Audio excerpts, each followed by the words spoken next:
பேராசிரியர் ஜெயராமன் அவர்களை,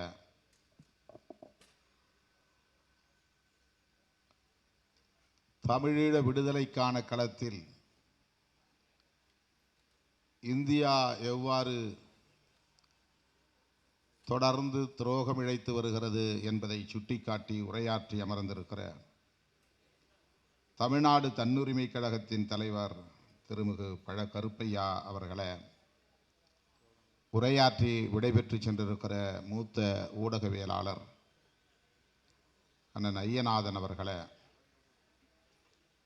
இந்த நிகழ்வை இவ்வளவு சிறப்பாக ஒருங்கிணைத்திருக்கிற தமிழ்நாடு மாணவர் கூட்டமைப்பின் தலைவர் தம்பி முனைவர் பாரிமைந்தன் அவர்களை, உரையாற்றி விடைபெற்று சென்றிருக்கிற வழக்குரைஞர் திருமதி பானுமதி அவர்களை, அனைவரையும் வரவேற்று உரையாற்றி சிறப்பித்திருக்கிற கூட்டமைப்பின் சென்னை மண்டல ஒருங்கிணைப்பாளர் துரை தேவேந்திரன் அவர்களை, நன்றி உரை ஆற்றவிருக்கிற வினோத்குமார் அவர்களை, நெறியாளுகை செய்து கொண்டிருக்கிற கூட்டமைப்பின் பொதுச் செயலாளர் ஐயாதுரை சேதுபதி அவர்களை, நிறைவாக நம்மிடையே ஏற்புரை வழங்கவிருக்கிற நூலாசிரியர் உணர்ச்சி பாவலர் ஐயா காசி ஆனந்தன் அவர்களை, நெடுநேரமாக காத்திருக்கிற தமிழ் சொந்தங்களே, உங்கள் அனைவருக்கும் என்னுடைய பணிவார்ந்த வணக்கத்தை தெரிவித்துக் கொள்கிறேன். ஐயா அவர்கள் நேரமில்லை, நான் ஏற்புரை சில நிமிடங்களில் முடித்துக்கொள்ள விரும்புகிறேன். நீங்கள் நேர நெருக்கடி கருதி சுருக்கி விடாதீர்கள், பேசுங்கள் என்று என்னை ஊக்கப்படுத்தி அனுப்பியிருக்கிறார். இந்த நூலை வெளியிடக்கூடிய ஒரு அரிய வாய்ப்பை எனக்கு வழங்கியமைக்காக ஐயா அவர்களுக்கு நான் எனது நெஞ்சார்ந்த நன்றியை முதலில் காணிக்கையாக்குகிறேன். இது வரலாற்று சிறப்பு வாய்ந்த ஒரு வாய்ப்பு. நான் எண்ணி பார்க்கிறேன், கல்லூரி மாணவனாக அவரை தேடி போய் அவரது இல்லத்திலே சந்தித்த நாட்களை எண்ணி பார்க்கிறேன்.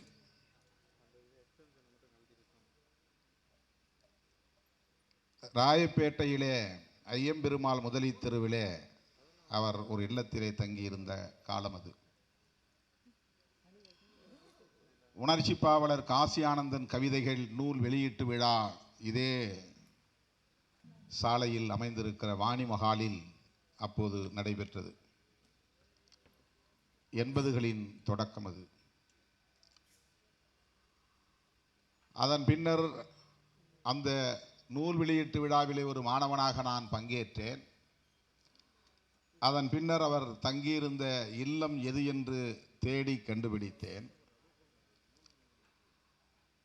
தனி ஒருவனாய் அவருடைய இல்லத்திற்கு அடிக்கடி போய் அவரை சந்தித்திருக்கிறேன். அவருக்கு அது நினைவில் இருக்க வாய்ப்பில்லை. அப்போது நான் விடுதலை புலி என்கிற பெயரில் ஒரு கையெழுத்தேட்டை நடத்தி கொண்டிருந்தேன். கையெழுத்து ஏடு.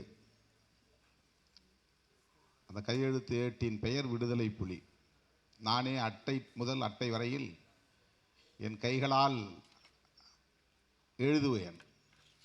தலைப்பு முதல் செய்திகள், கவிதைகள், ஈழம் தொடர்பான அனைத்து தரவுகளையும் திரட்டி 20 பக்கங்கள் அல்லது 30 பக்கங்கள் வருகிற வரையிலே அதை எழுதி 2 நகல் எடுத்து தாடண்ட நகர் நூலகத்திலும் மேற்கு சிஐடி நகர் நூலகத்திலும் பொதுமக்கள் படிப்பதற்காக போடுவதுண்டு. அப்படி ஒரு 3-4 மாதங்கள் அதை தொடர்ந்து நான் நடத்தியிருக்கிறேன். அவ்வாறு நடத்தி அந்த விடுதலை புலி என்கிற கையெழுத்து ஏட்டை எடுத்துக்கொண்டு போய் அவரிடத்திலே ஒரு முறை காட்டி அவருடைய வாழ்த்தை பெற்றேன். எத்தனையோ பேர் வந்து போகிறவர்களும் நானும் ஒருவன், அவ்வளவுதான். அவருக்கு இப்போது நினைவில் இருக்க வாய்ப்பில்லை.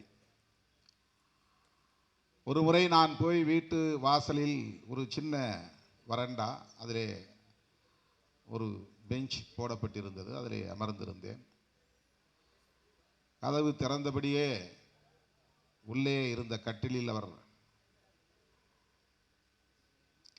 படுத்திருந்தார், எதையோ படித்துக் கொண்டிருந்தார். அவருடைய கண்களில் கண்ணீர் வழிந்ததை நான் பார்த்தேன். பிறகு தன்னுடைய துணைவியாரோடு அதை பற்றி பேசி கொண்டிருந்தார். அதன் பிறகு வெளியே வந்து என்னை அடையாளம் கண்டு, தம்பி வாருங்கள் என்று சொல்லி என்னை தட்டி கொடுத்தார். நான் கையில் இருந்த அந்த ஏட்டை கொடுத்தேன். அதில் முதல் பக்கத்திலே எழுதியிருந்த கவிதை வரிகளை படித்துவிட்டு யார் எழுதியது என்று கேட்டார். நான் தான் எழுதினேன் என்று சொன்னேன். தொடர்ந்து எழுதுங்கள், நன்றாக எழுதுகிறீர்கள் என்று என்னை தட்டி கொடுத்தார். இன்னுமாடா பொறுக்கின்றாய் தமிழா, நீ எருமை மாடா மனிதனாடா சொல்வாய் என்று அந்த கவிதை தொடங்கும். 10 வரிகள் எழுதிய அந்த கவிதைகள் இப்போது எனக்கு நினைவில் இல்லை, அதை நான் பாதுகாத்து வைக்கவில்லை. அந்த வரிகளை படித்துவிட்டு என்னை தட்டி கொடுத்தவர் 19 வயது அல்லது 20 வயதை தொட்ட பருவம் அது.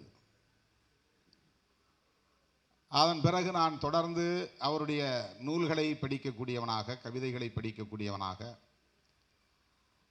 மாணவர்களுக்கான போராட்ட களங்களில் அவருடைய கவிதைகளை மேற்கோள் காட்டி பேசக்கூடியவனாக, ஈழம் தொடர்பான அனைத்து அறப்போராட்டங்களிலும் பங்கேற்கக்கூடியவனாக என்னை பரிணமித்துக் கொண்டேன். அப்போதெல்லாம் ஆங்காங்கே போராட்டங்கள் வெடிக்கும், மாணவர் போராட்டங்கள். ஐஜி அலுவலகத்திற்கு எதிரிலேயே போராட்டம் நடக்கும். காந்தி சிலைக்கு பக்கத்திலேயே அந்த சாலை ஓரத்திலே அமர்ந்து மாணவர்கள், ஈழத்தமிழர்கள் உண்ணாநிலை அறப்போராட்டத்தை நடத்துவதுண்டு. ஐஜி அலுவலகத்திற்கு எதிரிலேயே அந்த போராட்டத்தில் நான் கலந்து கொண்டிருக்கிறேன். எழிலகம் எதிரிலே உழைப்பாளர் சிலை அருகே மாணவர்கள் நடத்திய போராட்டம், ஈழத்தமிழர்கள் பங்கேற்கிற போராட்டம். அதிலே ஒரு மாணவனாக, நான் பல்கலைக்கழகத்து 1ஆம் ஆண்டு மாணவனாக இருந்த தருணம் அது. அதிலே போய் நான் பங்கேற்றிருக்கிறேன். எங்கெல்லாம் மாணவர்கள் போராட்டம் வெடிக்கிறதோ அங்கெல்லாம் நான் தன்னியல்பாக ஓடி போய் அதிலே கலந்து கொள்வதுண்டு. எங்கே ஐயா பழக்கருப்பையா அவர்கள் பாடி காட்டிய அந்த வரிகளை நானும் மேடைகளில் உரத்து முழங்குவதுண்டு. 10 முறை பாடை வராது பதுங்கி கிடக்கும் புலியே தமிழா, செத்து மடிதல் ஒரே முறைதான் சிரித்தபடியே செருக்களம் வாடா என்ற உணர்ச்சி கவிஞர் காசி ஆனந்தன் ஐயா அவர்களின் வரிகளை நான் முழங்காத மேடைகள் இல்லை. அப்படி மாணவர் போராட்டங்களில் பங்கேற்றுதான் என் பொது வாழ்க்கையே தொடங்கியது. ஈழத்தமிழர் போராட்டங்களில் பங்கேற்றதன் மூலம்தான் என் பொது வாழ்க்கை நகர்ந்தது, வளர்ந்தது. என்னை மிகவும் ஈர்த்த ஒரு போராளி நம்முடைய உணர்ச்சி பாவலர் ஐயா காசி ஆனந்தன் அவர்கள். எந்நேரமும் அவருடைய கவிதை புத்தகத்தை நான் கையில் வைத்திருப்பேன். என் பாட புத்தகங்களை வைத்திருப்பதில்லை. பேருந்துகளில் பயணம் செய்கிற போது அந்த கவிதைகளை நான் படிப்பேன். பல்கலைக்கழகத்திற்கு செல்லும் போது கூட மாணவர்களின் கையில் என்ன புத்தகம் வைத்திருக்கிறாய் என்று கேட்பார்கள். ஐயா காசி ஆனந்தன் கவிதைகள் என்று சொல்லுவேன். யார் இவர் என்ற போது சில மாணவர்கள் கேட்பதுண்டு. அப்படி அவரோடு எனக்கு ஒரு நெருக்கம் ஏற்பட்டது. அவருடைய நெருப்பு வரிகளால் ஈர்க்கப்பட்ட பல்லாயிரக்கணக்கான இளைஞர்களுள், மாணவர்களுள் நானும் ஒருவன். காலம் உருண்டோடி விட்டது. எத்தனையோ பல மாற்றங்கள் நிகழ்ந்திருக்கின்றன. விவரிக்க முடியாத துயரத்தில் வீழ்ந்து கிடக்கிறது தமிழ் சமூகம். அந்த பேர் இழப்பில் இன்றைக்கு நம்மை போன்றவர்களும் விமர்சனங்களுக்கு ஆளாக நேர்ந்திருக்கிறது. அந்த போராட்ட களத்தில் மேதகு பிரபாகரன் அவர்களுக்கு முன்னோடியாக இந்த களத்திலே நின்ற ஒரு போராளி உணர்ச்சி பாவலர் காசி ஆனந்தன் ஐயா அவர்கள் இன்றைக்கு அவரும் விமர்சனத்துக்கு ஆளாகிற நிலை. அவருடைய தன் வரலாற்று நூலில் இன்றைக்கு மிக முக்கியமான பாத்திரத்தை வகிக்கக்கூடிய ஒருவனாக அவர் எழுதிய அந்த நூலை வெளியிடக்கூடிய ஒரு வாய்ப்பை பெற்றவனாக இந்த அரங்கிலே உங்கள் முன்னிலையில் நான் நின்று கொண்டிருக்கிறேன் என்பதை எண்ணி பெருமைப்படுகிறேன், மகிழ்ச்சி அடைகிறேன். அவருக்கு எப்படி இந்த நன்றியை சொல்லுவதென்று எனக்கு தெரியவில்லை. திடுமென அண்மையிலே ஒரு நாள் தொலைபேசி வாயிலாக என்னை தொடர்பு கொண்டு வாஞ்சையோடு தம்பி என்று அழைத்தார். ஐயா சொல்லுங்கள் என்றேன். இப்படி ஒரு நூலை நான் தன் வரலாற்று நூலை எழுதியிருக்கிறேன். ஐயா பழநெடுமாறன் அவர்கள் தலைமை வகிக்கிறார். நீங்கள் பங்கேற்று அந்த நூலை வெளியிட வேண்டும் என்று சொன்னார். யார் யார் அதிலே பங்கேற்கிறார்கள் என்றெல்லாம் நான் கேட்கவில்லை. இந்த நூலை உங்களை இல்லாமல் நான் வெளியிட விரும்பவில்லை. அவர் சொன்ன அடுத்த வார்த்தை, நீங்களும் வர வேண்டும் என்று மட்டும் அவர் சொல்லவில்லை. நீங்கள் தான் வெளியிட வேண்டும். நீங்கள் இல்லாமல் இந்த விழாவை நடத்த நான் விரும்பவில்லை. நான் நெகிழ்ந்து போனேன். எனக்கு இப்படி ஒரு வாய்ப்பை வழங்கிய ஐயாவுக்கு நான் எப்படி நன்றி சொல்வதென்று தெரியவில்லை. அவருடைய தன் வரலாற்று நூல் என்பது ஈழ விடுதலைக்கான போராட்ட வரலாறு என்பதை படிக்கிற ஒவ்வொருவரும் புரிந்து கொள்ள முடியும். தம்பி பாரிமைந்தன் என்னிடத்தில் இந்த புத்தகத்தை ஒரு வாரத்திற்கு முன்பே 10 நாட்களுக்கு முன்பே தந்துவிட்டார் என்றாலும் கூட வழக்கமான நேர நெருக்கடியால் புத்தகத்தை தொட முடியவில்லை. இன்று காலைதான் அதை பிரித்து பார்த்தேன். மேடையில் வந்து அமர்ந்த நொடி வரையில் இந்த பொழுது வரையில் நான் ஏறத்தாழ 150 பக்கங்களை படித்திருக்கிறேன்.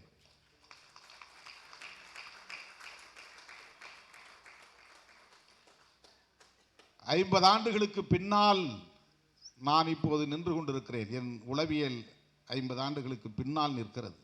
அவருடைய அந்த தொடக்க கால வரலாற்றை படித்ததில் இருந்து அவர் விவரித்திருக்கிற அந்த போராட்ட களம் என் நெஞ்சை ஆக்கிரமித்திருக்கிறது. இன்றைக்கு அவர் பல்வேறு விமர்சனங்களுக்கு ஆளாகிறார் என்றாலும் கூட உடனிருந்து அவரை உற்று நோக்கியவன், தொடர்ந்து பயணித்தவன், நெருக்கடியான காலச்சூழல்களில் அவரோடு நின்றவன், மக்களுக்காக என்கிற முறையில் அவருடைய பொது வாழ்வில் உள்ள தூய்மையை நான் அறிவேன். எவ்வளவு தூய்மையான பொது வாழ்வை அவர் கொண்டிருக்கிறார் என்பதை நான் அறிவேன்.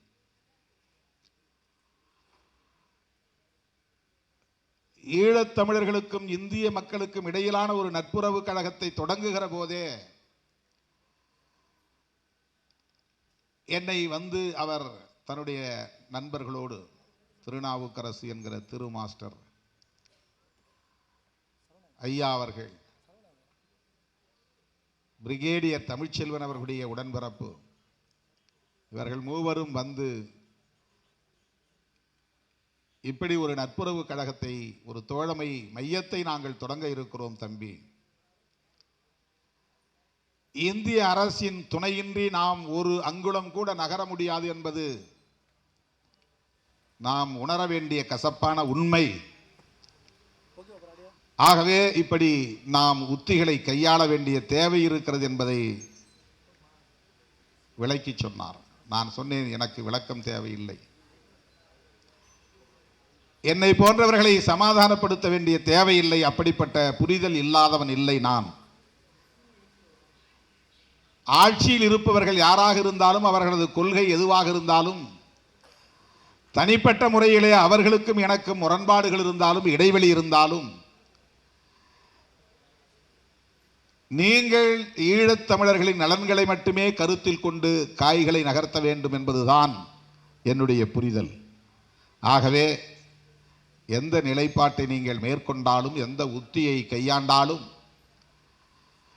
எத்தகைய அணுகுமுறைகளை கையாண்டாலும் அது ஈழத்தமிழர்களின் நலன்களுக்கானதாகத்தான் இருக்க முடியும். எனவே இதை நான் வரவேற்கிறேன் என்று சொன்னேன்.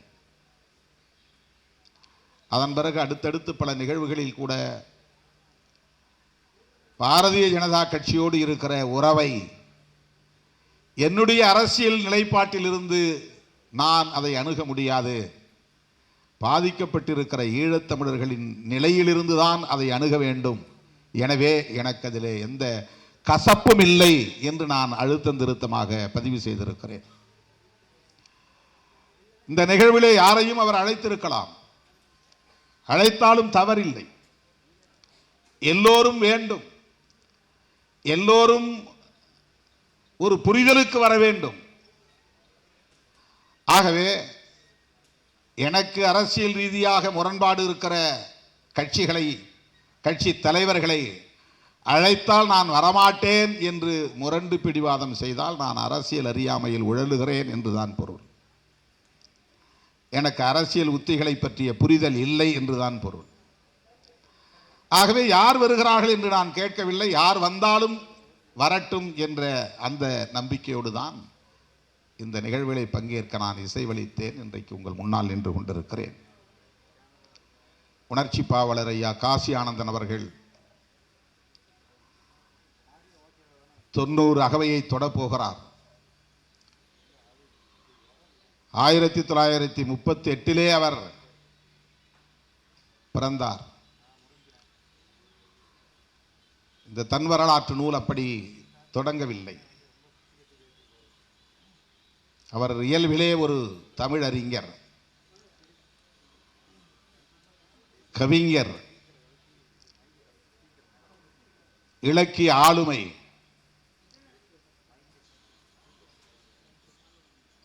அவர் எவ்வளவு இலக்கிய நயத்தோடு இந்த நூலை படைத்திருக்கிறார் என்பதை படிக்க படிக்க தெவிட்டுகிறது என்று சொல்லலாம். அந்த அளவுக்கு தமிழும் நம்மை ஆட்கொள்கிறது, வரலாறும் நம்மை வழிநடத்துகிறது. ஏராளமான செய்திகள்,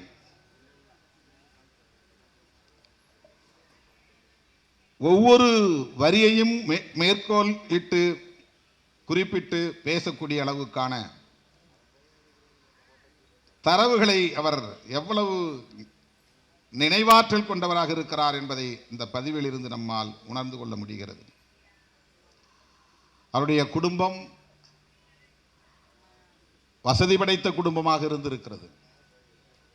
குடும்பத்தில் உள்ளவர்கள் அப்போதே கல்வி கற்றவர்கள், அரசு பணியில் இருப்பவர்கள் என்கிற அளவுக்கு தகுதி படைத்தவர்கள். அவருடைய தந்தை அரசு பணியில் இருந்திருக்கிறார், பிரிட்டிஷார் படையில் தொண்டரணியில் இருந்திருக்கிறார், ஒரு போராளியாக. அம்மாவும் கற்றறிந்தவராக இருக்கிறார். உடன் பிறந்தவர்களும் நன்கு கற்றவர்கள், அரசு பணியிலே இருப்பவர்கள்.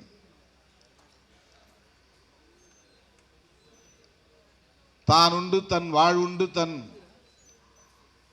குடும்பம் உண்டு என்கிற நிலையிலே தனது வாழ்வை அமைத்துக் கொள்ளாமல் மண்ணுக்காக போராட வேண்டும், மக்களுக்காக போராட வேண்டும் என்கிற போர்க்குணத்தை பிஞ்சு பருவத்திலேயே உள்வாங்கி இருக்கிறார். தந்தை ஒரு முறை அவரை அழைத்து நெறிப்படுத்தி இருக்கிறார், கண்டித்திருக்கிறார். ஈழத்தந்தை செல்வா தலைமையிலான தமிழரசு கட்சிக்கு பணியாற்றுவதை இவர் பள்ளி பருவத்திலேயே கடமையாக கொண்டிருந்த வேளையில் அவரை அழைத்து கண்டித்து பேசியிருக்கிறார். இன்றைக்கு தமிழரசு கட்சியை உருவாக்கி இருக்கிற தந்தை செல்வா மெத்த படித்தவர். குயின்ஸ் கவுன்சில் என்கிற அளவுக்கான, பேரரசியின் வழக்கறிஞர் என்கிற அளவுக்கான பட்டத்தை பெற்றவர். பெரும் கல்வியாளர், பெரும் செல்வந்தர். தன்னுடைய தகுதியை மிக உயர்ந்த அளவுக்கு உறுதிப்படுத்தி கொண்டவர். அப்படி தன்னை தகுதிமிக்க ஒருவராக ஆளாக்கி கொண்ட பின்னர் தான் அவர் பொது வாழ்க்கைக்கே வந்திருக்கிறார். நீ இன்னும் பள்ளி படிப்பையே முடிக்கவில்லை, 10ஆம் வகுப்பையே தாண்டவில்லை, இப்போதே உனக்கு ஏன் பொது வாழ்க்கை? நீ என்ன பண்ணுகிறாய், என்ன செய்கிறாய் என்பதல்ல பிரச்சனை. ஆனால் நீ படிக்க வேண்டும், உன் கல்வியை இழந்து விடாதே. நான் சொல்லுவதை கேட்டால் வீட்டில் இரு, சொல்லுவதை மீறினால் வீட்டை விட்டு வெளியேறு, இரண்டில் ஒன்றை நீ முடிவு செய்து கொள் என்று தந்தை கண்டித்திருக்கிறார். அப்போது இவர் தீர்க்கமாக முடிவெடுத்திருக்கிறார், வீட்டை விட்டு வெளியேறுவது என்று முடிவெடுத்திருக்கிறார். அவ்வளவு இளம் பிஞ்சு பருவத்திலேயே.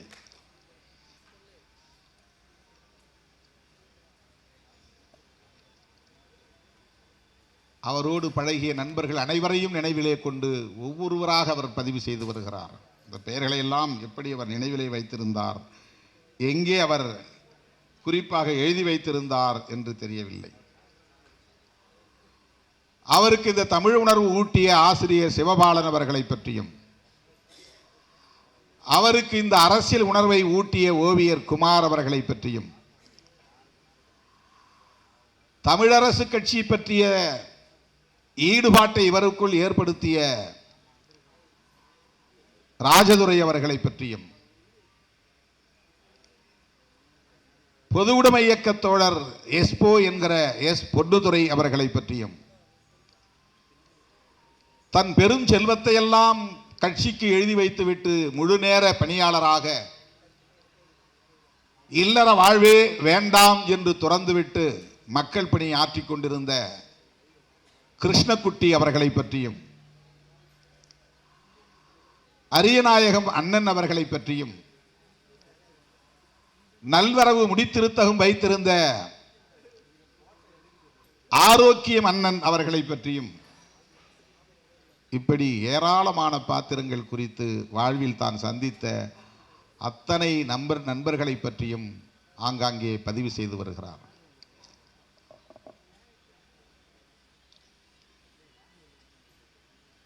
முகிலழகன் கந்தசாமி அவர்களை பற்றியும் எழுதியிருக்கிறார். இப்படி சொல்லிக்கொண்டே போகலாம். அவர் பள்ளி பருவத்திலேயே இந்த போர்க்குணத்தை உள்வாங்கிக் கொண்ட நிலையில் 1956, 57, 58 அந்த காலகட்டம்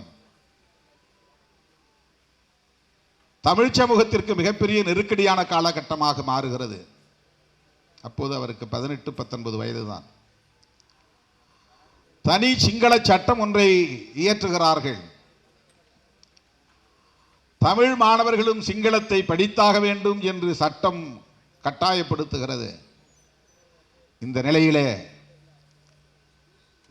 பள்ளி மாணவனாக இருந்த சூழலில் சக மாணவர்களோடு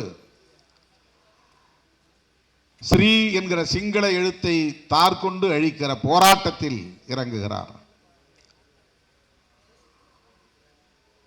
ஸ்ரீ என்கிற சிங்கள எழுத்தோடு தமிழர் பகுதிகளுக்கு வந்த பேருந்துகளை மறித்து அந்த பலகைகளில் எழுதப்பட்டிருந்த சிங்கள எழுத்துக்களை தார்பூசி அழிக்கிற போராட்டத்தில் தன்னை ஈடுபடுத்திக் கொண்டார்.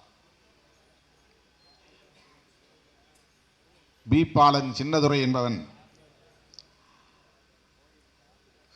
அந்த பேருந்துகளில் இருக்கிற எழுத்துக்களை எல்லாம் அழிக்கிறாய், ஆனால் காவல் நிலையத்தில் இருக்கிற எழுத்தை அழிக்கிற துணிச்சல் உங்களுக்கு இருக்கிறதா என்று கேட்டபோது உடனிருந்தவர்கள் எல்லாம் அப்படி செய்ய வேண்டாம் என்று கடந்து போன போது இவர் பாய்ந்தோடி அந்த போலீஸ் நிலையத்திலே, காவல் நிலையத்திலே இருந்த சிங்கள எழுத்துக்களை அழிக்க அங்கிருந்த சிங்கள காடையர்கள், காவலர்கள் அவரை தலைமுடியை பிடித்து தரதரவென்று நிலையத்திற்குள்ளே இழுத்து கொண்டு போய் உதைக்க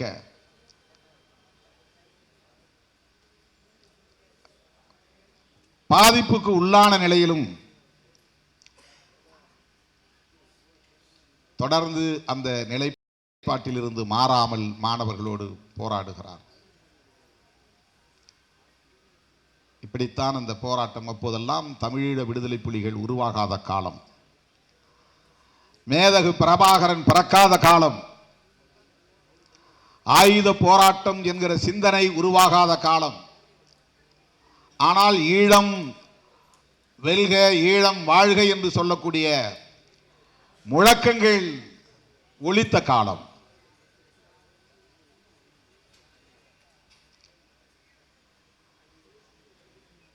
இப்படி பல போராட்டங்களை மாணவர் பருவத்திலேயே முன்னெடுத்து தண்டனைக்கு உள்ளாகி இருக்கிறார்கள். வணக்கத்திற்குரிய மேதர் ஒரு பௌத்த பிக்கு என்று கருதுகிறேன். அவர் ஒரு ரயில் நிலையத்தில், தொடர்வண்டி நிலையத்திற்கு வருகிறார். தனி சிங்கள சட்டம் நிறைவேற்றப்பட்ட சூழலில் வருகிறார். அவருக்கு கருப்பு கொடி காட்ட வேண்டும் என்று முடிவெடுக்கிறார். சகமானவர்களோடு 5 பேர் சேர்ந்து போய் அந்த தொடர்வண்டி நிலையத்திலே காத்திருக்கிறார்கள். இவர் படிக்கிற கல்லூரியின் முதல்வரும் அவரை வரவேற்க வந்து காத்திருக்கிறார்.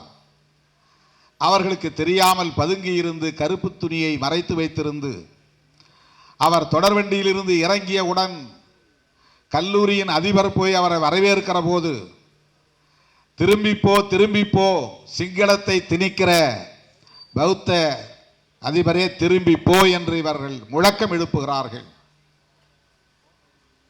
கல்லூரி முதல்வர் பார்த்து அதிர்ந்து போகிறார். தொடர்வண்டியில் பயணித்த தமிழ் மக்கள் அனைவரும் இந்த மாணவர்களோடு சேர்ந்து, இவர்களோடு சேர்ந்து முழக்கம் எழுப்புகிறார்கள். அந்த தொடர்வண்டி நிலையமே அதிர்ந்து போகிறது.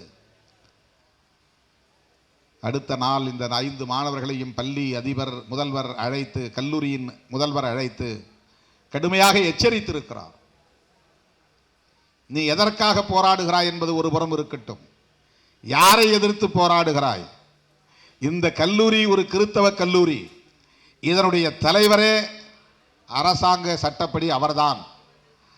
அவரை நான் வரவேற்கிற போது அவருக்கு எதிராக நீ கருப்பு கொடி காட்டுகிறாய். இந்த கல்லூரி தொடர்ந்து இயங்குமா என்பதை நீ எண்ணி பார்த்தாயா?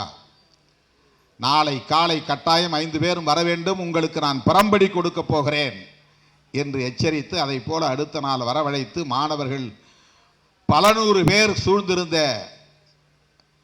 இடத்தில் 5 பேருக்கும் தலா 10 அடிகள் கைகளிலே பரம்படி கொடுத்திருக்கிறார்கள்.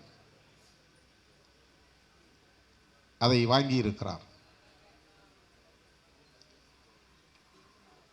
அதே போல அடுத்தடுத்து பல்வேறு போராட்டங்கள். ஒரு 10 வயது சிறுமியை சிங்களவர்கள் கொடூரமாக பாலியல் வன்கொடுமை செய்து அவள் கதறி அழுத நிலையிலே மருத்துவமனையில் சேர்த்திருக்கிறார்கள். இந்த தகவல் அறிந்து அங்கே பார்க்க போன போது அங்கிருந்த தன்னுடைய உடன் பிறந்த தமக்கையின் இல்லத்திலே தங்கி இருந்து விட்டு அடுத்த நாள் வெளியேறி இருக்கிறார். இவர் உளவுத்துறையின் கண்காணிப்புக்கு உள்ளாகி இருக்கிறார் என்பது அதன் பிறகுதான் தெரிய வந்திருக்கிறது.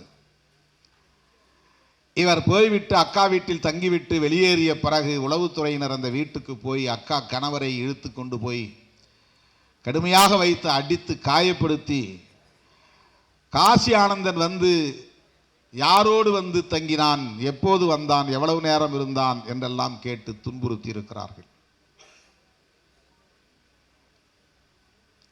பிறகு ஒரு வழக்கிலே நீதிமன்றத்திற்கு போய் இவருக்கு ஒரு நாள் முழுவதும் அங்கேயே இருக்க வேண்டும் என்கிற தண்டனையும் வழங்கப்படுகிறது. இப்படியெல்லாம் பள்ளி பருவத்தில் அவர் போர்க்குணத்தை வளர்த்து கொண்டார். ஈழ விடுதலைக்கான ஒரு போராளியாக தன்னை பரிணமித்துக் கொண்டார் என்பதை இந்த தன் வரலாற்று நூலில் பதிவு செய்திருக்கிறார். இவருடைய தமிழ் எவ்வளவு இனிமையானது என்பதை தன்னுடைய தன் வரலாற்று நூலிலே அவர் எழுதுகிற, எப்படி அவர் தமிழுக்கும் அவருக்குமான உறவு முற்றியது என்பதை எழுதுகிறார். அம்மா என அவளை அழைக்க என் அன்னை கற்றுத்தந்த போது என் உதட்டோடு ஒட்டிய தமிழ். தமிழ் எப்படி அவரோடு ஒட்டி உறவாடியது என்பதை எழுதுகிறார். அம்மா என அவளை அழைக்க, அம்மாவை அழைக்க என் அன்னை கற்றுத்தந்த போது என் உதட்டோடு ஒட்டிய தமிழ். நாகமணி ஆசிரியர் விரலை பற்றி மண்ணில் ஆனா எழுத பழக்கிய போது என் விரலோடு ஒட்டிய தமிழ். சின்ன அகவையில் ஆசான் சிவபாலன் தமிழ் உணர்வில் என்னை தோய்த்த போது என் நெஞ்சோடு ஒட்டிய தமிழ், உதடோடு ஒட்டிய தமிழ், விரலோடு ஒட்டிய தமிழ், நெஞ்சோடு ஒட்டிய தமிழ். ஆரோக்கிய மன்னனின் முடித்திருத்தகத்தில் தமிழ் நூல்களை நான் படித்த போது என் கண்ணோடு ஒட்டிய தமிழ். தம்பி உனக்கு எதிர்காலம் உண்டடா என்று திரவிய அக்கா என்னை வாழ்த்திய போது என் காதோடு ஒட்டிய தமிழ். பெரியக்கா என் மூச்சையே தமிழாக மாற்றிய போது என் உயிரோடு ஒட்டி கொண்டது என்று தமிழ் எப்படி அவரோடு உயிரோடு ஒட்டி கொண்டது என்பதை எவ்வளவு இலக்கிய நயத்தோடு தமிழுக்கும் அவருக்கும் உள்ள உறவை பதிவு செய்திருக்கிறார் என்பது நம்மை சிலிர்க்க வைக்கிறது. பாலு மகேந்திரா என்கிற ஒரு இயக்குனரை நமக்கு தெரியும். ஆனால் அவர் ஈழத்தமிழர் என்பது எனக்கு உள்ளபடியே தெரியாது. இந்த நூலை படித்த பிறகுதான் இவருடைய நண்பர் என்பதை இங்கே அறிந்து கொள்ள முடிந்தது. இரண்டு பேரும் பக்கத்து பக்கத்து வீட்டை சார்ந்தவர்கள் என்பது இப்படி எண்ணற்ற பல செய்திகள். அவருடைய பெரியப்பா கதிராமர் என்பவர் தமிழரசு கட்சியிலே இருந்து அரசியல் செய்தவர். திடுமென ஒரு நாள் ஐக்கிய தேசிய கட்சியிலே போய் தன்னை இணைத்துக் கொண்டார். தன்னுடைய குடும்பத்தில் தன்னுடைய உறவினர் ஒருவர், அரசியலில் தீவிரமாக பணியாற்றி கொண்டிருந்த ஒருவர், தமிழரசு கட்சியிலே களமாடிய ஒருவர், அவர் அழகாக இருக்கிறார், அதனால் ஐக்கிய தேசிய கட்சியில் இணைந்து கொண்டேன் என்று பேட்டி கொடுத்திருக்கிறார். ஏன் ஐக்கிய தேசிய கட்சியில் நீங்கள் இணைந்தீர்கள் என்றால் அந்த இயக்கத்தின் தலைவர் அழகாக இருக்கிறார். நிறைய பேர் எம்ஜிஆர் அழகாக இருக்கிறார் என்று அதிமுகவில் இணைந்தார்கள் அல்லவா? அப்படித்தான். அதனால் ஆத்திரமுற்ற நம்முடைய ஐயா காசி ஆனந்தன் அவர்கள் அதற்காகவே தமிழரசு கட்சியை இந்த மண்ணில் வளர்க்க வேண்டும், மட்டக்களப்பு பகுதியிலே இதை வலுப்படுத்த வேண்டும் என்று அந்த இளம் பருவத்திலேயே உறுதியெடுத்துக் கொண்டார் என்பதை இங்கே பதிவு செய்கிறார்.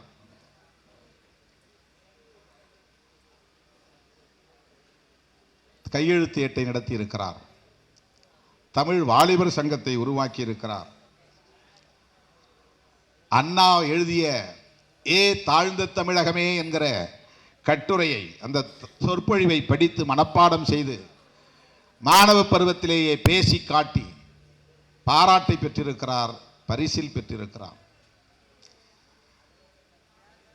தங்கப்பதக்கம் வென்றிருக்கிறார். ஏ தாழ்ந்த தமிழகமே என்னும் சொற்பொழிவை மனப்பாடம் செய்து அன்று பேச்சு போட்டியில் நான் உரையாற்றியதும் தங்கப்பதக்கம் வென்றதும் அழிவாத நினைவாகும். இந்த வரலாற்றிலே 150 பக்கத்தில் நாம் படிக்கிற போது தமிழ்நாட்டோடும் ஈழத்தமிழர்களுக்கு தமிழ்நாட்டோடு உள்ள உறவு எவ்வளவு பின்னி பிணைந்த ஒன்று என்பதை புரிந்து கொள்ள முடிகிறது. தமிழ் பண்ணை என்று ஒரு நூலகம், அதாவது விற்பனையகம், அவர் தமிழ்நாட்டை சார்ந்தவர். மட்டக்களப்பிலே நூல் விற்பனையகம் வைத்திருக்கிறார். அங்கே நாள்தோறும் போய் அமர்ந்து அங்கு வருகிற நாளேடுகள், வார ஏடுகள், புத்தகங்கள், சங்க இலக்கியங்கள் என்று எல்லாவற்றையும் உரிமையோடு எடுத்து படித்து, அப்படித்தான் தமிழ் உணர்வை நான் வளர்த்து கொண்டேன், தமிழ் பண்ணை எனக்கு எவ்வாறு பயன்பட்டது என்பதை ஒரு இடத்திலே பதிவு செய்கிறார்.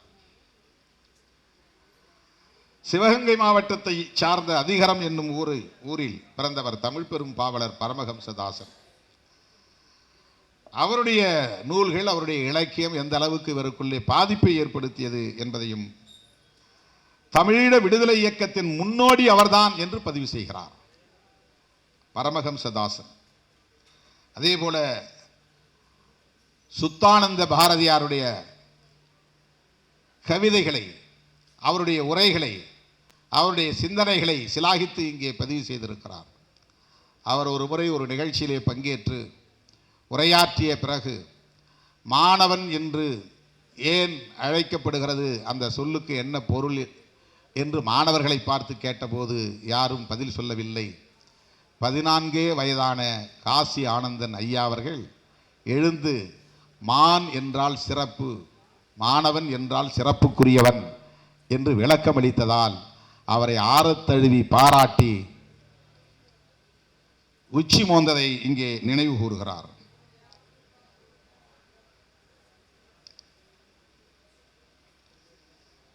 தமிழ் மண் பறிபோவதை பற்றிய உணர்வு எப்படி மட்டக்களப்பு பட்டிப்பாலை போன்ற பகுதிகளில் சிங்களவர்கள் ஆக்கிரமிப்பு செய்கிறார்கள், மீன் சந்தையிலே வந்து எப்படி ஆக்கிரமிப்பு செய்து அங்கே சிங்கள குடியேற்றம் நிகழ்ந்தது என்பதையெல்லாம் அந்த மாணவ பருவத்திலேயே தமிழ் மண் பறிபோகிறது என்கிற உணர்வை ஊட்டியவர் ஐயாதுரை அண்ணன். அதையும் நினைவு கூர்ந்திருக்கிறார். அதைவிட எஸ்போ அவர்களை பற்றி, எஸ் பொன்னுத்துறை என்கிற ஒரு பொது உடைமை சிந்தனையாளரை பற்றி எழுதுகிற போது ஒன்றை பதிவு செய்திருக்கிறார். 1955 அவரும் இவரும் ஒரே கல்லூரியில் படித்தவர்கள், மத்திய கல்லூரி, நடுவன் கல்லூரி. அவர் யாழ்ப்பாணத்தை சார்ந்தவர். ஆனால் மட்டக்களப்புக்கு வந்து விட்டார். அவருக்கு அங்கே ஒரு நெருக்கடி. என்ன நெருக்கடி?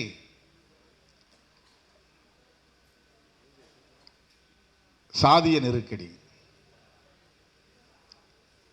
ஐயா அவர்கள் 14-15 வயதிலேயே சாதியத்திற்கு எதிராக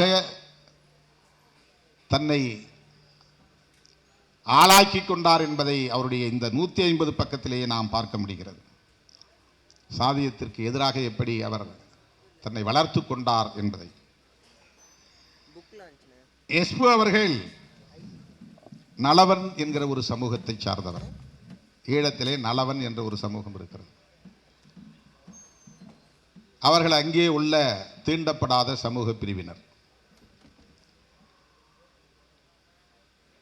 அவர்களை அந்த பகுதியில் எப்படி நடத்துவார்கள் என்பதை பற்றி டேனியல் பஞ்சமர் என்கிற ஒரு புதினத்திலே விரிவாக எழுதியிருக்கிறார். அதையும் ஐயா அவர்கள் இங்கே பதிவு செய்திருக்கிறார். அவருக்கு நேர்ந்த நெருக்கடியை இதிலே எழுதுகிறார். 2 பேருக்கு இடையிலே ஒரு உரையாடல் நடக்கிறது. அதை அவரே எஸ்போ அவர்களே எழுதியதாக அவருடைய வரலாற்றில் வாழ்தல் என்கிற நூலில் பதிவு செய்திருப்பதை இங்கே மேற்கோள் காட்டுகிறார். 2 முரணர்கள் என்னை இடித்து தள்ளினார்கள். நீதானே பொன்னுதுரை. ஓம், நீ என்ன சாதி? என்ற சாதிக்கு இப்போ என்ன? நீ நலவன். நீ எப்படி அந்தோணியார் கல்லூரியிலே படிப்பிக்கலாம்? அதுதான் பிரச்சனை. அந்தோணியார் கல்லூரியிலே நீ எப்படி படிப்பிக்கலாம்? எனக்கு இந்த சங்கதி தெரியாது. நீ சாமியிட்ட உன்ற சாதியை சொன்னியா? அவர் கேட்கல, நான் சொல்லலை. அவர்கள் என்னை அடித்து துன்புறுத்துவதிலும் அவமானப்படுத்துவதிலும் குறியாக இருந்தார்கள். தொடர்ந்து எஸ்போ அவர்கள் உரத்த துணியில் பதிவு செய்கிறார். ஜாதி திமிரின் காங்கையிலே உலர்ந்த சருகு காற்றிலே அலைக்கழிக்கப்படுகிறது. உரும்பிராய்களும் ஊர்காவற்றுறைகளும் சேர்ந்து கத்துகின்றன. ஓடு, நீ பிறந்த மண்ணிலே உனக்கு உரிமை கிடையாது, ஓடு. யாழ்ப்பாணத்தின் ஜாதி திமிரினால் உதைத்து விளையாடப்படும் பந்தானான். பந்தோ இல்லையோ நான் உதைக்கப்படுகிறேன். மனம் வலிக்கிறது. மீண்டும் ஓட்டமும் தேடலும். இது எஸ்போவுடைய எழுத்து.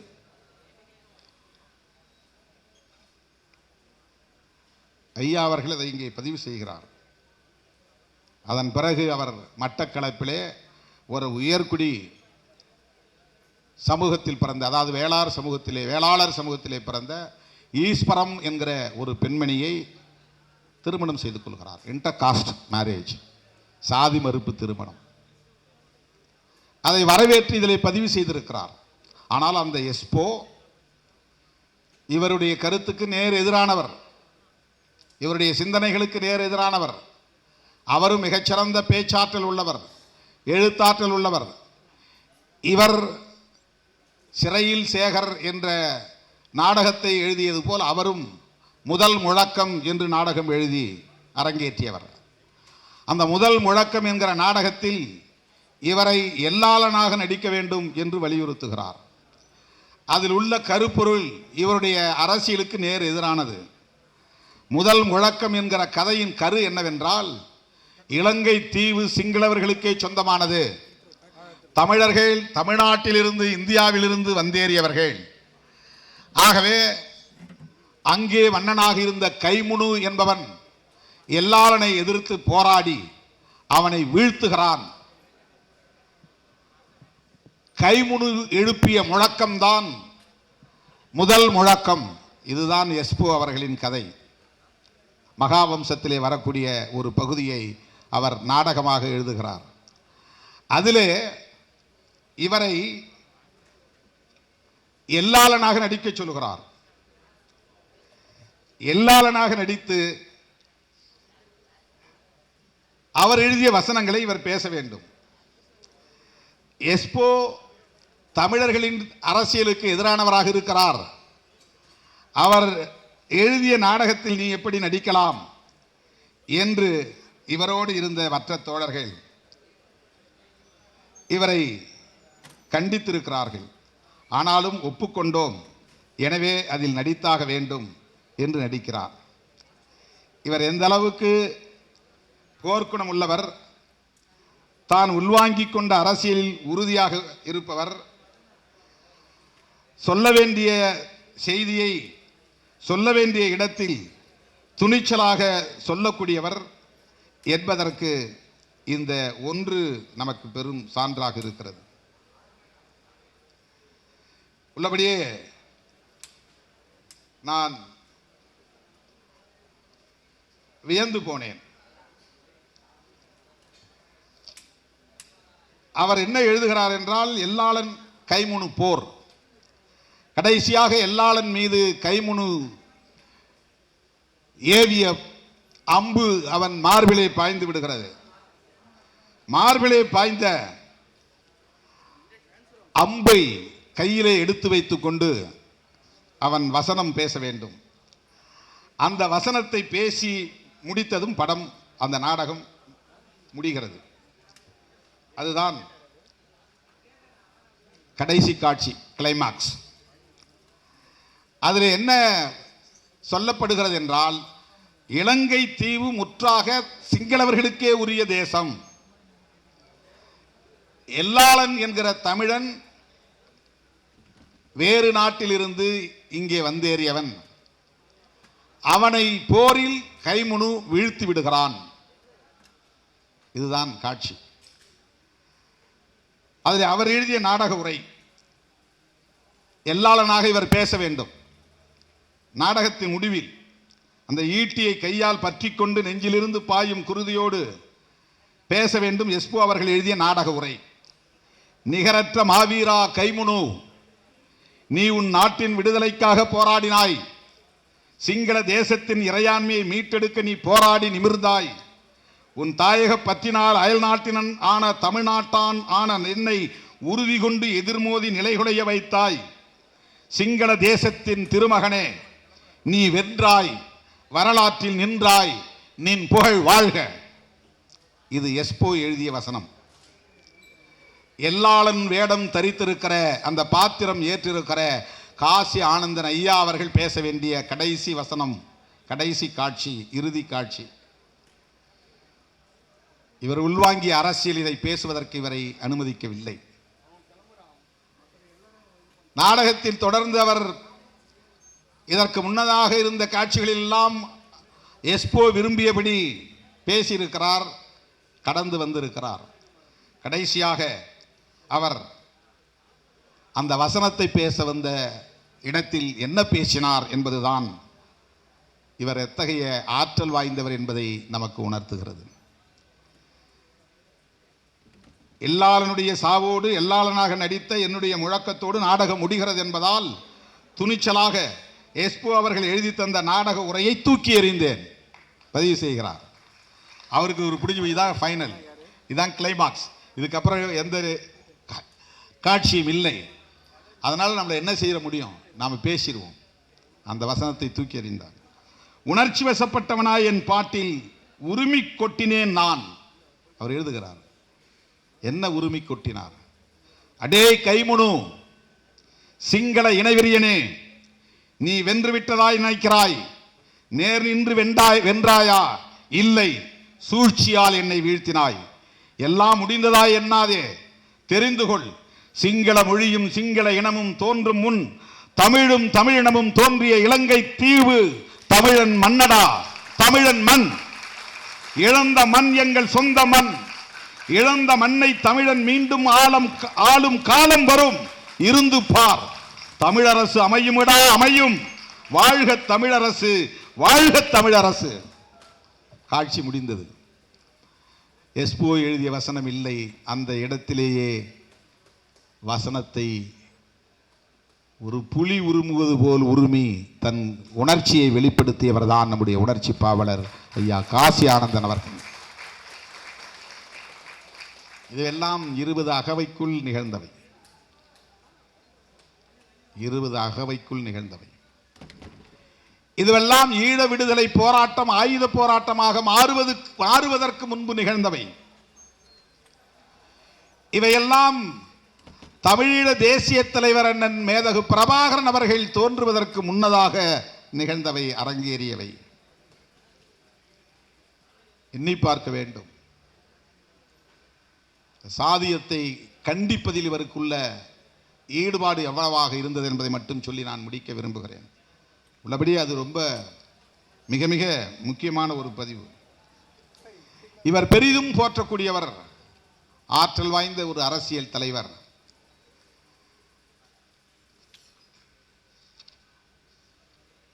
அரசியலை எவ்வாறு உள்வாங்கிக் கொள்கிறோம் என்பது முக்கியமானது. வெறும் இன உணர்வும் மொழி உணர்வும் தமிழ் தேசியம் ஆகாது என்று நான் அடிக்கடி சொல்லி இருக்கிறேன். வெறும் மொழி உணர்வும் இன உணர்வும் தமிழ் தேசியம் ஆகாது. தமிழ் தேசியத்தின் உண்மை பகை எது என்பதை கண்டறிந்து அதற்கு எதிராக களமாடுவதுதான் தமிழ் தேசியத்தின் முதன்மையான தேவை. மொழி உணர்வும் இன உணர்வும் பொங்கி வழியக்கூடிய ஒரு உணர்வாக மட்டுமே அவ்வப்போது தோன்றும், மறையும். அடிப்படை அரசியலை புரிந்து கொண்டு உண்மையான நட்பு சக்திகள் யார், பகை சக்திகள் யார், வேறறுக்கப்பட வேண்டிய பகை எது என்பது வரையில் நமக்கு ஒரு தெளிவு வேண்டும். அதுதான் முக்கியமானது. அது இல்லை என்றால் நாம் இடையிடையே தடுமாறக்கூடியவர்களாக மாறுவோம். அதற்கு ஒரு சான்று இவருடைய வாழ்க்கையில் நிகழ்ந்திருக்கிறது.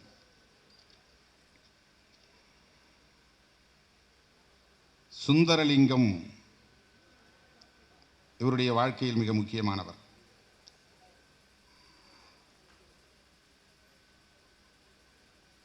அவர் எப்படிப்பட்டவர் என்றால் சிங்கள எதிர்ப்பில் அதிதீவிரமானவர், ஒரு மகத்தான போராளி.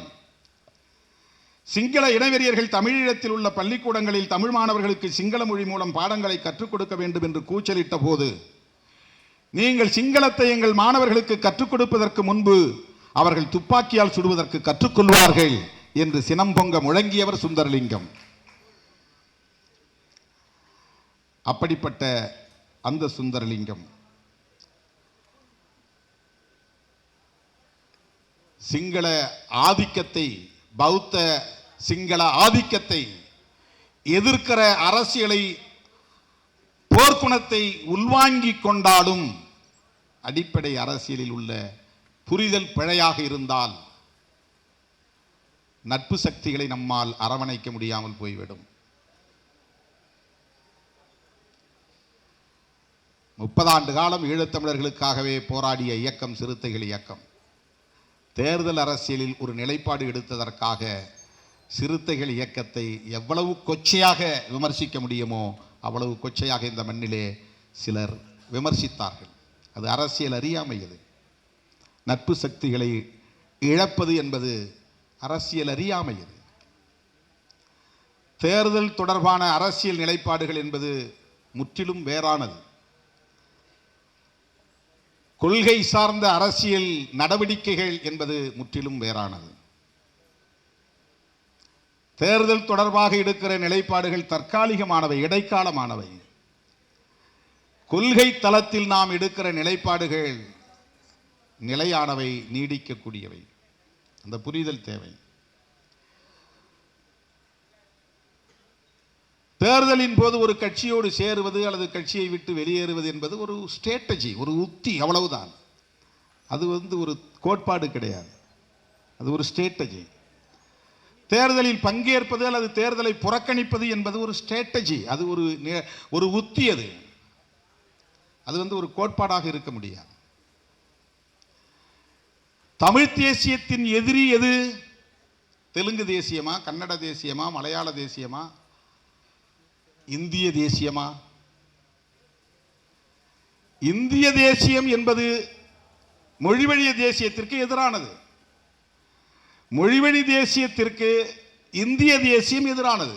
இந்த அடிப்படையை முதலில் புரிந்து கொள்ள வேண்டும். இந்திய தேசியம் ஒருபோதும் மொழிவழி தேசியத்தை ஏற்காது. தனியே கன்னடர்கள், மலையாளிகள், தெலுங்கர்கள், தமிழர்கள், மராத்திகள், குஜராத்திகள் என்று தேசிய இன அடையாளத்தோடு எழுச்சி பெறுவதை இந்திய தேசியம் ஏற்காது. அல்லது இன்றைய மதவாதிகள் சொல்லுகிற இந்து தேசியமும் ஏற்காது. மதவழி தேசியம் ஒருபோதும் மொழிவழி தேசியத்தை ஏற்காது. தமிழ் தேசியத்தின் எதிரி தெலுங்கு தேசியமாக எப்படி இருக்க முடியும்? தெலுங்கனும் தெலுங்கு மொழி பேசக்கூடியவர்களும் எப்படி தமிழ் தேசியத்தின் எதிரிகளாக இருக்க முடியும்? அவர்கள் நம்மை ஆதிக்கம் செலுத்தி இருக்கலாம், நம்முடைய நிலத்தை பறித்திருக்கலாம், நம்மை ஆண்டிருக்கலாம், அடக்கி இருக்கலாம், அழித்திருக்கலாம், சிதைத்திருக்கலாம், நமக்கு பாதிப்பை ஏற்படுத்தியிருக்கலாம். அதெல்லாம் வரலாற்று உண்மையாக இருக்கலாம். ஆனால் தமிழ் தேசியத்தின் எதிரி தெலுங்கு பேசுகிற தெலுங்கு தேசியமாக இருக்க முடியாது. மொழிவழி தேசியம் கூடாது, தேசிய இன உரிமை கூடாது, தேசிய இன அடையாளம் கூடாது, மாநில உரிமைகள் கூடாது. ஒரு இடத்தில் கூட இந்திய அரசுக்கு எதிராக ஒரே ஒரு சொல்லை கூட அவர் பேசியிருக்க மாட்டார். அதுதான் ஸ்ட்ராட்டஜி, அதுதான் உத்தி. இந்திய அரசை பகைத்து முரண்படுத்திக் கொள்வதனால் எந்த பயனும் இல்லை. அப்படி செய்வது சரியான அணுகுமுறையும் இல்லை, அரசியல் உத்தியும் இல்லை. இதை உணர்ந்தவர் அண்ணன் மேதகு பிரபாகரன் அவர்கள். அப்படி என்றால் இந்திய அரசு துரோகம் செய்யவில்லையா? செய்தது. படுகொலை செய்யவில்லையா? செய்தது. தமிழர்களுக்கு எதிரி இல்லையா? எதிரிதான். இன்னும் எதிராக இல்லையா? எதிராக இருக்கிறது. ஆனாலும் இந்திய அரசை பகை முரணுக்கு கொண்டு போய் நிறுத்தக்கூடாது. இதுதான் ஸ்ட்ராட்டஜி, இதுதான் அரசியல் உத்தி, இதுதான் மேதகு பிரபாகரன் அவர்களின் நிலைப்பாடு. அதை போல நாம் ஒரு தேசியத்தை முன்னெடுக்கிற போது சாதி அடிப்படையிலே தமிழர்களை நசுக்குகிற அரசியல், ஒடுக்குமுறை, ஆதிக்கம், சாதி வெறி, இதை பற்றி தமிழ் தேசியம் என்ன நிலைப்பாடு வைத்திருக்கிறது என்கிற கேள்வி வருகிறது. அதற்கு உணர்ச்சி பாவலர் ஐயா காசி ஆனந்தன் ஒரு நிலைப்பாட்டை எடுத்திருக்கிறார் 20 வயதிலேயே. அரசியல் புரிதல் இல்லாமல் என்னதான் நாம் விடுதலை போராட்டத்தை முன்னெடுத்தாலும் ஏதாவது ஒரு இடத்திலே நாம் தடுமாறி போவோம். நட்பு சக்திகள் யார், பகை சக்திகள் யார், மூர்க்கமாக எதிர்க்கப்பட வேண்டியவர்கள் யார், தோழமையோடு அரவணைத்துக் கொள்ளப்பட வேண்டியவர்கள் யார் என்பதிலே நமக்கு ஒரு குழப்பம் இருந்தால் நம்மால் முன்னேற முடியாமல் போய்விடும். நான் 2009 முள்ளிவாய்க்கால் இனக்கொலை நிகழ்ந்த போதே ஒன்று சொன்னேன். அதை யாரும் கவனிக்கவில்லை.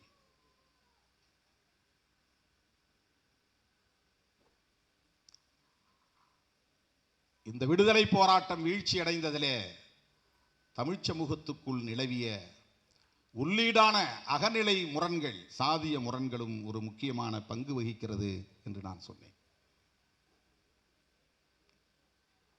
இது சுய விமர்சனத்திற்கு உட்பட்ட ஒன்று, ஆய்வுக்கு உட்படுத்தப்பட வேண்டிய ஒன்று. புதிதாக எதையும் நான் தொடங்கி வைக்கவில்லை. இந்த உணர்வு எனக்கு மேலெழுந்ததற்கு காரணம் அண்ணன் அவர்களோடு நான் உரையாடிய பொழுதுகளில் ஏற்பட்ட தாக்கம்தான். வேறு யாரோடும் அவர் அப்படி பகிர்ந்திருக்க வாய்ப்பில்லை. 2002 அதற்கு பிறகு 2004 நான் தொடர்ந்து ஈழத்திற்கு செல்லுகிற வாய்ப்பை பெற்றேன். ஒவ்வொரு முறையும் 1 மணி நேரத்திற்கு மேலாக அவரோடு தனிமையில் அமர்ந்து உரையாடுவதற்கான வாய்ப்பை பெற்றேன். அவரும் நானும் மட்டுமே அமர்ந்து பேசியிருக்கிறோம். ஏராளமான தரவுகளை, நிகழ்வுகளை, வழிகளை மனம் திறந்து என்னோடு பகிர்ந்து கொண்டார், எனக்கு ஊக்கம் கொடுப்பதற்காக. மதிவதனி அவர்களை திருமணம் செய்து கொண்ட நிகழ்வு வரையில் அதில் ஏற்பட்ட பிரச்சனைகள் தொடர்ந்து உள்ளிட்டு அனைத்தையும் மனம் திறந்து என்னோடு பகிர்ந்து கொண்டார். கட்சிக்குள் எந்த சாதி இயக்கத்திற்குள் கிடையாது. சமூகத்தில் இருந்ததையும் இந்த 10-20 ஆண்டுகளில் நாங்கள் முற்றாக துடைத்தெறிந்திருக்கிறோம். இங்கே சாதி எவ்வளவு பெரிய வலிமை மிக்கதாக இருந்திருக்கிறது, அதை எப்படி நாங்கள் தகர்த்திருக்கிறோம். உங்களுக்கும் அந்த துணிச்சல் தேவை. உங்களை அவ்வளவு எளிதாக ஏற்றுக்கொள்ள மாட்டார்கள். என்னை ஏற்றுக்கொள்வதற்கே பல ஆண்டுகள் தேவைப்பட்டன. இன்றைக்கு அந்த ஏற்பு இங்கே நிகழ்ந்திருக்கிறது. நாளைக்கு உங்களுக்கும் ஒரு ஏற்பிசைவு சமூகத்தில், தமிழ் சமூகத்தில் வரும். இந்த நம்பிக்கையோடு போராடுங்கள். உங்கள் அண்ணன் ஒருவன் இங்கே இருக்கிறான் என்கிற நம்பிக்கையோடு போராடுங்கள்.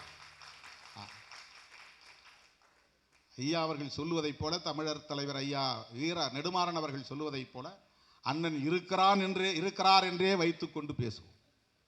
அப்படி இருந்தால் நான் சொல்லுவது பொய் இல்லை என்பதை அவர் சொல்லுவார். அவருக்கும் எனக்கும் இடையிலே நடந்த உரையாடல். இந்த படங்கள், வீடியோ இதெல்லாம் எடுத்துகிட்டு போகாதீங்க. ஜெயலலிதா உங்களை பிடிச்சி உள்ளே போட்டாலும் போட்டுருவாங்க, தேவையில்லை. எல்லாம் இங்கேயே இருக்கட்டும். ஈழம் மலரும் போது உங்களை அழைப்பேன், அப்போது பத்திரமாக உங்கள் கையில் நான் ஒப்படைப்பேன் என்று சொன்னார் அண்ணன் அவர்கள். அவரோடு உட்கார்ந்து சாப்பிட்டது, உரையாடியது எல்லாம் வீடியோக்களாக பதிவு செய்யப்பட்ட காட்சிகள், புகைப்படங்கள் அனைத்தையும் கையிலே இருந்த அவ்வளவு ஃபில்ம் எல்லாவற்றையும் வாங்கி கொண்டார். கொடுத்துட்டு போங்க தம்பிகிட்ட. தமிழ் சமூகத்தில், ஈழத்தமிழ் சமூகத்தில் நிலவிய சாதிய முரண்கள் குறித்து வேறு எவரிடமும் அவ்வளவு தூரம் அவர் மனம் திறந்து பகிர்ந்திருக்க வாய்ப்பே இல்லை. என்னிடத்தில் அவர் பேசினார்.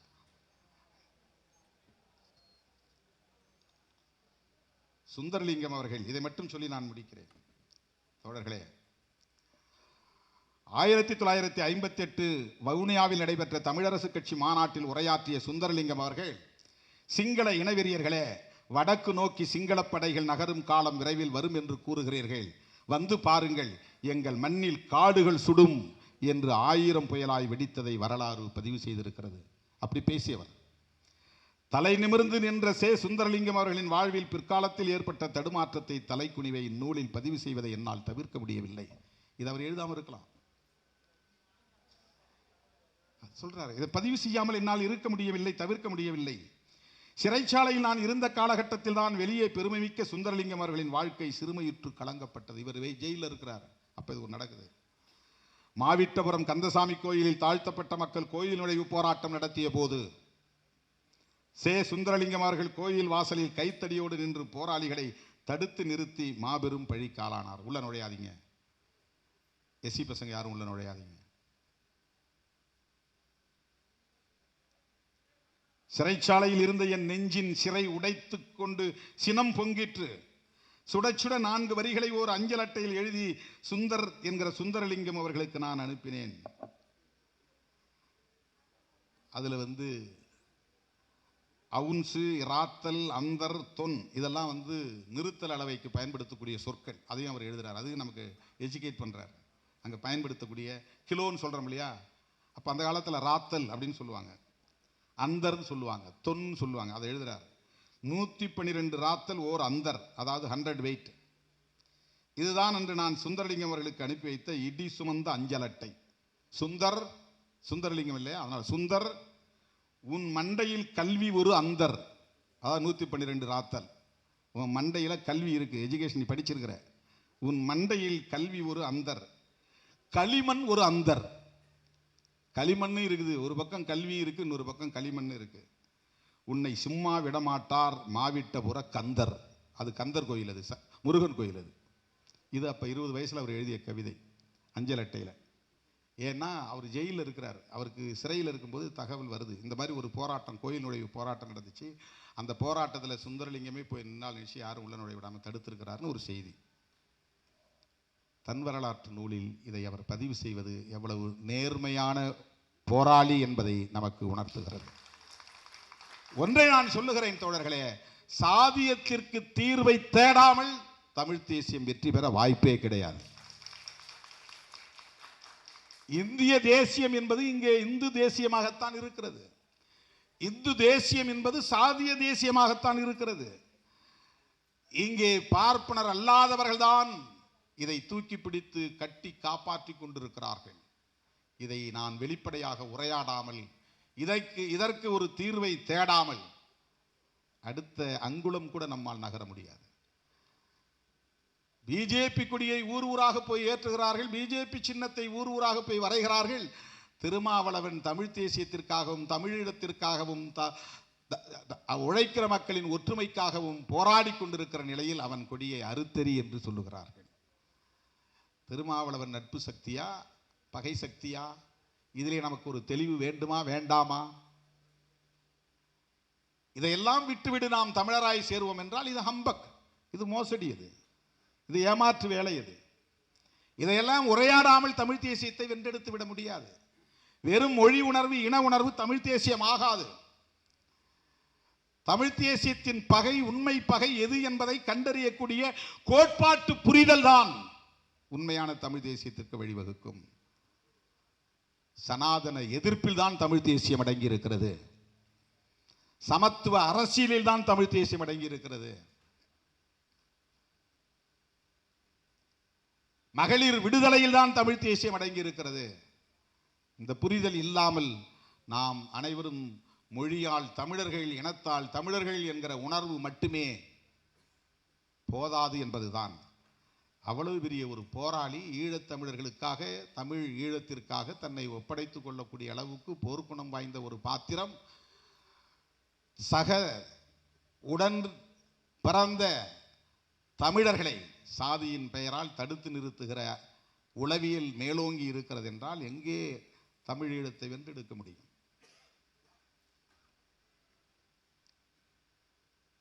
இன்னும் இந்த நூலை வைக்க மனமில்லை. அவ்வளவு செய்திகள், அவ்வளவு செய்திகள். அதாவது நாகர்கள் எப்படி வாழ்ந்தார்கள், தேவநேய பாவாணர் நாவலம் தேயத்தை பற்றி என்ன எழுதியிருக்கிறார்,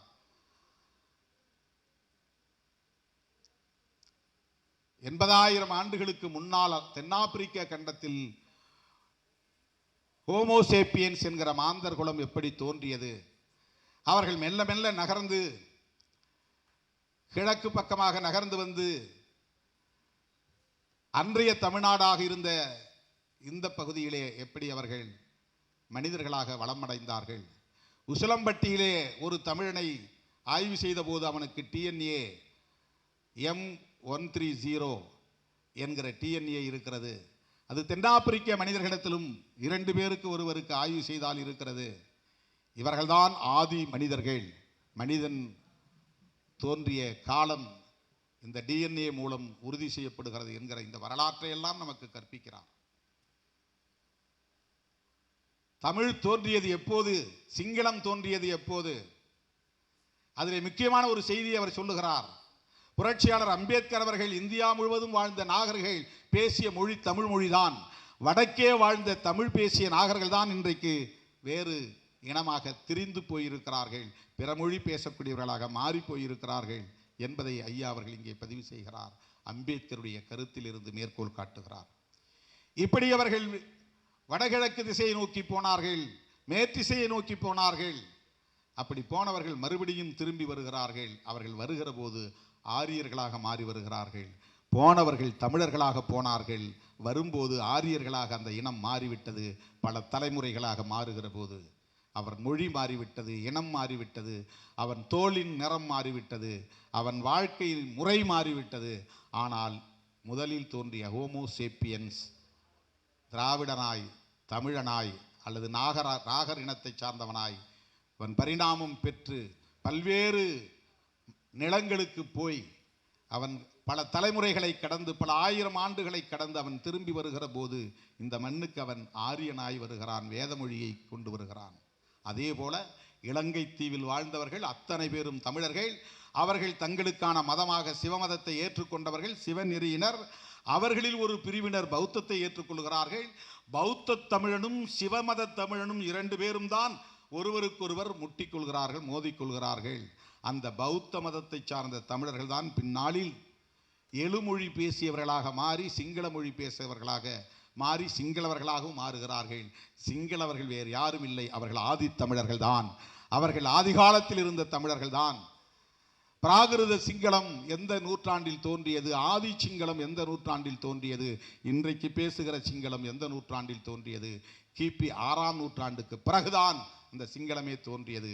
ஆனால் அதற்கு முன்பே இந்த மண்ணில் கிமு 1ஆம் நூற்றாண்டுக்கு முன்பே குளக்கோட்டான் என்கிற தமிழ் மன்னன் மட்டக்களப்பை ஆண்டிருக்கிறான். சங்கிலியன் வன்னிய மண்ணை ஆண்டிருக்கிறான். இப்படி தமிழ் மன்னர்கள் எல்லாரும் ஆண்டிருக்கிறான். இன்னொருவன் பௌத்த தமிழனாக இருந்து தென்மேற்கு இலங்கை பகுதியை ஆண்டிருக்கிறான்.